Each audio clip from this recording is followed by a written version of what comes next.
Bom dia a todos. É com muito gosto que aqui estou presente hoje para comemorar convosco o Dia Europeu dos Direitos dos Doentes e agradeço à organização o convite interessado à APED para estar presente convosco e vos vir aqui falar um bocadinho sobre este tema tão importante como o tratamento da dor pós-operatória na prevenção da dor crónica.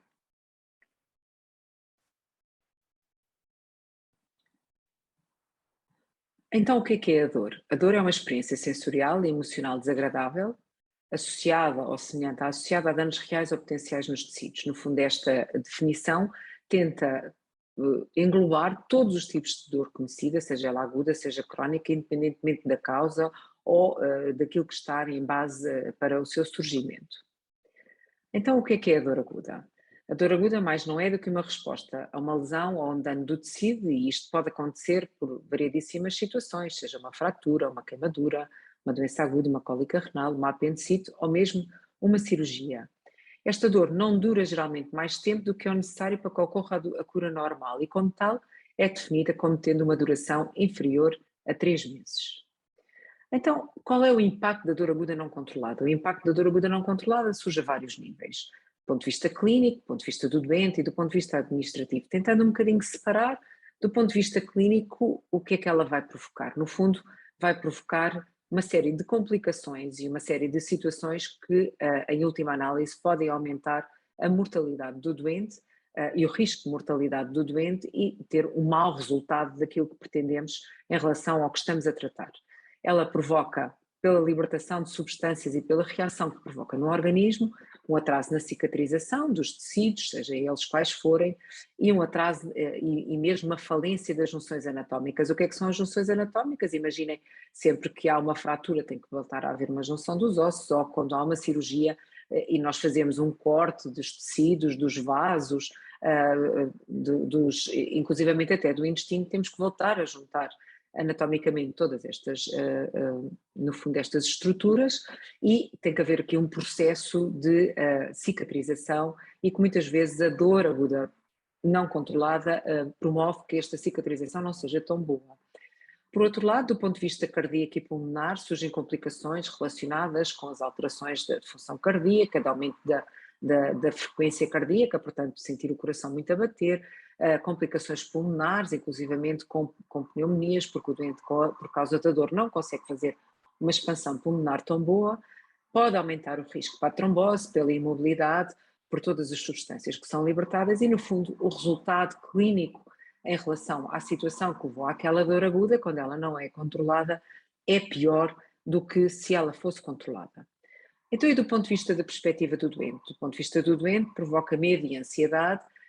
Existem alguns estudos, inclusivamente, que mostram que algumas pessoas que têm dor aguda não controlada, muito intensa e prolongada no tempo, podem ter uma situação semelhante a um síndrome de stress pós-traumático, e que isto pode modificar a forma como depois enfrentam os cuidados de saúde e acedem aos cuidados de saúde a seguir, e é óbvio que provoca um sofrimento que não é necessário. Pode provocar também retenção urinária, diminuir o trânsito intestinal, portanto o intestino funcionar menos, faz com que o doente não consiga respirar profundamente, portanto tem uma respiração reduzida e as complicações que daí vêm, e tem uma menor autonomia, quer seja para as suas atividades de vida diária, a sua higiene ou mesmo a participação na sua recuperação. Tem impacto também sobre o sono, seja porque o interrompe e o sono é de pouca qualidade, ou mesmo porque com dor o doente não consegue descansar ou dormir, e pode ter um impacto parcial ou mesmo total sobre a capacidade que o doente tem para trabalhar. Claro que isto tudo promove um atraso na recuperação e uma redução na qualidade de vida na recuperação. Então, qual é o impacto da dor aguda não controlada do ponto de vista administrativo? Portanto, se nós temos mais complicações, se nós temos situações que fazem com que o doente não recupere tão rapidamente, então vamos ter um aumento do internamento no hospital ou mesmo em cuidados intensivos, e vamos ter um aumento das complicações, e ambos produzem um aumento dos custos em saúde. Também temos um risco maior de desenvolver dor crónica e, portanto, também isto produz um maior custo em saúde, quer para o doente, quer para todo o sistema. E, no fundo, reflete uma má qualidade no serviço prestado, porque o controle da dor aguda é um dos parâmetros de qualidade quando nós estamos a falar de qualidade em cuidados de saúde. Então, e porquê que é especial a dor aguda no pós-operatório? Porque a cirurgia é uma agressão programada e previsível do organismo. Portanto, é muito diferente de fazer uma fratura ou de ter uma cólica renal e, como tal, oferece uma oportunidade única de antecipar e estabelecer um plano terapêutico para aquela dor. Então, que princípios é que nós temos para o tratamento da dor aguda pós-operatória? Por um lado, sabemos que não é possível a eliminação total da dor para todos os doentes. E por outro lado, também sabemos que a tolerância à dor e as experiências que cada um tem são diferentes. E, portanto, devemos ter um objetivo que é reduzir a dor e reduzir ao nível tolerável em mútuo acordo com o doente, com aquilo que são as suas experiências, as suas expectativas e a sua tolerância. E como tal, os doentes têm que participar no processo de decisão da gestão da dor e também têm que participar adquirindo conhecimentos, ou portanto serem educados para a dor, para que possam, por um lado, avaliar aquilo que sentem, porque a dor é subjetiva e individual, e também a possam transmitir de uma forma mais objetiva, atempada e adequada, de modo a que os profissionais de saúde a possam entender e assim poder agir em conformidade. Então, por aquilo que eu estava a dizer, como é que pode o doente participar na partilha das decisões?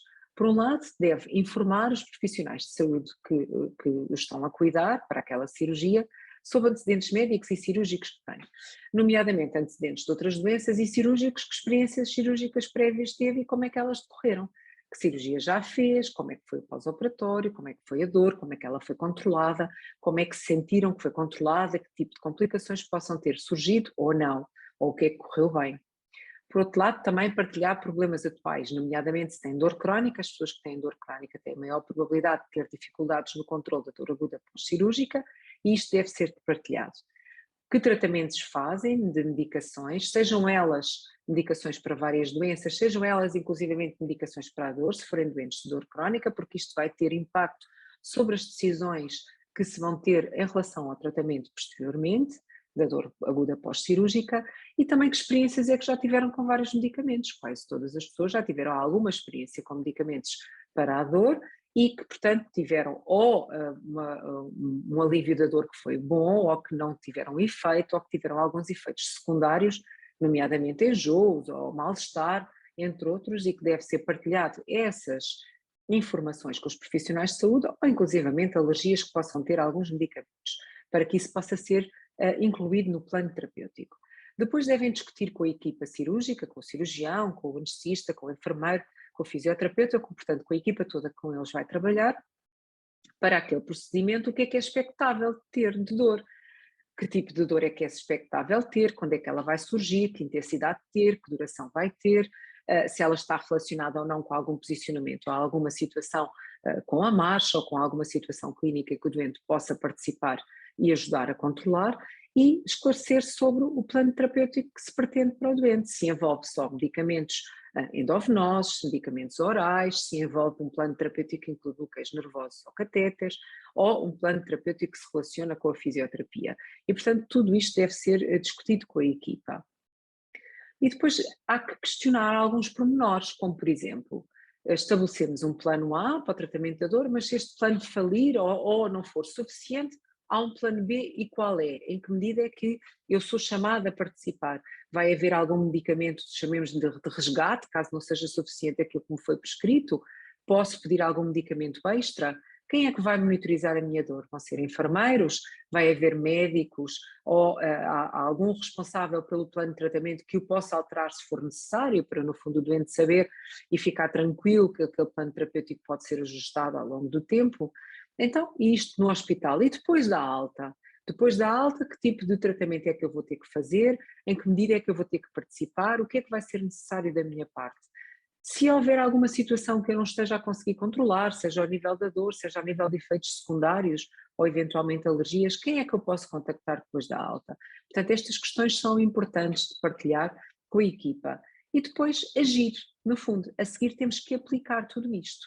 O doente deve fazer uma boa autoavaliação da dor, ou seja, ter noção de como é que há de transmitir clara e atempadamente à equipa a sua dor, conseguir avaliá-la em termos de intensidade, comparar com dores prévias, saber se ela surge com algum fator de agravamento, se há algum fator que ajuda a aliviar, e deve colaborar na estratégia definida, quer seja colaborar em termos da medicação, em termos do plano de fisioterapia, ou na colaboração se for necessário colocar algum catéter, ou a fazer algum bloqueio, e no fundo seguir o plano terapêutico que foi estabelecido, quer seja no hospital, quer seja depois em casa, que normalmente tem um envolvimento do doente na sua própria recuperação, que mesmo para o controle da dor é muito importante, seja a aplicação de gelo, imaginemos, seja a aplicação, o caminhar de canadianas, fazer fisioterapia, entre outras situações. Então, e o que é a dor crónica pós-cirúrgica? Já vimos que a dor aguda vai no máximo até 3 meses, mas sobretudo relaciona-se com a cura do problema que temos em mãos. Neste caso, teremos aqui em mãos a cicatrização completa de uma cirurgia, mas pode surgir dor após este período. Ou seja, a dor crónica pós-cirúrgica persiste para além dos 3 meses após a cirurgia, mas tem algumas particularidades. Não deve estar presente antes da cirurgia, ou a estar presente alguma dor antes da cirurgia, ela tem que ser diferente ou com características diferentes, nomeadamente em termos de intensidade e de localização, não é? Neste caso a pessoa podia ter dor noutra localização e esta pós-cirúrgica agora tem a ver com o local da cirurgia ou a área referida, portanto a dor pós-cirúrgica só se pode falar quando está relacionada com a cirurgia, com o local da cirurgia. Quando foram excluídas outras causas, por exemplo, tem que ter sido excluída a possibilidade de uma recidiva, de um retornar do processo que teve na origem, seja, imaginemos uma hérnia, seja um tumor, ou eventualmente poder surgir uma complicação, como uma infecção, e portanto essas causas têm que ser todas excluídas. E sabemos que a dor crónica pós-cirúrgica pode surgir, não só pode surgir em qualquer tipo de cirurgia, não interessa, pode ser pequena, pode ser grande, embora a probabilidade de surgir numa cirurgia mais agressiva é maior, mas tem uma incidência estimada entre 20% e 50%. Portanto, é elevada a probabilidade de poder desenvolver uma dor crónica pós-cirúrgica. Se imaginarmos que à volta de 400 milhões, são realizadas 400 milhões de cirurgias anualmente em todo o mundo, o número de pessoas que pode sofrer dor crónica pós-cirúrgica é grande. Não sabemos muito bem todas as causas que estão por trás desta dor crónica pós-cirúrgica, mas sabemos que há fatores biológicos do próprio organismo, fatores psicológicos e fatores sociais. Também sabemos que há cirurgias em que esta probabilidade é maior do que outras. E, portanto, são cirurgias em que nós podemos estar mais atentos e que a pessoa também deve saber que esta possibilidade pode surgir. Então, que fatores de risco é que existem para desenvolver a dor crónica pós-cirúrgica? Alguns são modificáveis, ou pelo menos podemos fazer algo para os modificar, e outros não conseguimos fazer muito. O facto do doente ter dor crónica prévia à cirurgia aumenta a probabilidade de poder desenvolver dor crónica pós-cirúrgica, sobretudo se tiver dor crónica pós-cirúrgica também, ou seja, a pessoa que tem uma dor crónica após uma cirurgia, imaginemos de uma hérnia inguinal, a probabilidade de operar outra hérnia inguinal e ter dor crónica pós-cirúrgica dessa outra hérnia é maior do que na população em geral. E, portanto, deve sempre ser tido em consideração este fator de risco quando se propõe novas cirurgias a uma pessoa que tem uma dor crónica pós-cirúrgica prévia. A suscetibilidade genética, somos todos diferentes, temos todos diferentes níveis de tolerância à dor, diferentes níveis hormonais e de substâncias de controle da dor e que, portanto, vamos ter uma reação diferente, quer aos medicamentos, quer à agressão, e por isso isto é uma base que nós não conseguimos modificar muito, mas por outro lado, o perfil psicológico e os fatores cognitivos são fatores em que nós podemos trabalhar. A forma como o doente se apresenta à cirurgia, o que sente em relação à cirurgia, o que pensa em relação à cirurgia, em relação à dor que pode ter no pós-operatório. Se tem uma atitude positiva, se tem uma atitude negativa, se é uma pessoa com mais tendência à catastrofização, ou se é uma pessoa que teve experiências prévias boas ou más, ou experiências partilhadas com outras pessoas boas ou más, tudo isto vai ter impacto sobre a maneira como vai enfrentar a sua cirurgia e vai ter a reação à sua dor na pós-cirurgia e à probabilidade de dor crónica pós-cirúrgica. Mas uma boa parte vem do conhecimento, portanto, do empoderamento do doente por ter conhecimentos em relação à dor e toda esta circunstância da dor aguda cirúrgica e a possibilidade de dor crónica pós-cirúrgica, faz com que se possa modificar alguns destes pensamentos e algum deste perfil. Depois há duas situações que nós podemos de facto modificar porque são muito dependentes também dos profissionais de saúde, que são, por um lado, a agressão cirúrgica e por outro lado o controle da dor no pós-operatório. Em relação à agressão cirúrgica, nós sabemos que há cirurgias cuja agressão, sobretudo nervosa, é maior do que outras. Devemos tentar sempre fazer cirurgias o mínimo de agressão possível e a tecnologia assim o tem permitido, mas há outras em que isto não é tão fácil ou possível e em que sabemos que a probabilidade é maior de surgir a lesão nervosa e dor pós-cirurgia. Dou-vos o exemplo de uma amputação, por exemplo. E depois temos a dor no pós-operatório. Isto aqui nós podemos modificar. Um bom controle da dose no pós-operatório, da intensidade e da duração da dor no pós-operatório, é um dos fatores mais importantes para reduzir a probabilidade de ter dor crónica pós-cirúrgica. Então, que mensagens é que eu gostaria que retivessem? Que a dor aguda só dura o tempo necessário para a cura da doença que está em causa, seja uma doença aguda, seja uma cirurgia, e habitualmente é inferior a 3 meses. A dor aguda pós-operatória, como é expectável, deve ter um plano preventivo da mesma e de tratamento adequado e antecipado, no qual o doente deve trabalhar em equipa com os profissionais de saúde e ter um papel ativo no plano terapêutico e depois na sua aplicação. O tratamento adequado da dor aguda pós-operatória é um dos fatores que mais contribui para a prevenção da dor crónica pós-cirúrgica e muitas vezes a dor crónica pós-cirúrgica é subdiagnosticada ou não diagnosticada por erradamente se assumir como sendo uma dor normal. É normal, tive uma cirurgia, é normal que tenha dor, fiz uma cesariana, é normal que tenha dor. Se preenche aqueles critérios de, quer em termos de duração, quer em termos de os outros critérios de localização, terem sido excluídas outras causas, então não é normal e em caso de dúvida o doente deve questionar os profissionais de saúde. Era esta a mensagem que queria deixar-vos. Muito obrigada e até breve.